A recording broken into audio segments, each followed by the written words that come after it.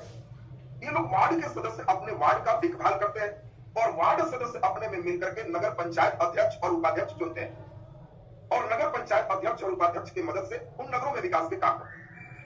अब यहां से ज्यादा इंपॉर्टेंट दूसरा है, ये अब देखो, अगर 40,000 से जनसंख्या बढ़ जाए और ये बढ़ते हुए 2 लाख तक हो जाए, 40,000 से 2 लाख, तो वैसे नगर में नगर परिषद की स्थापना की जाती है और नगर परिषद में वार्ड कम से कम 25 होंगे और अधिक से अधिक 45 होंगे।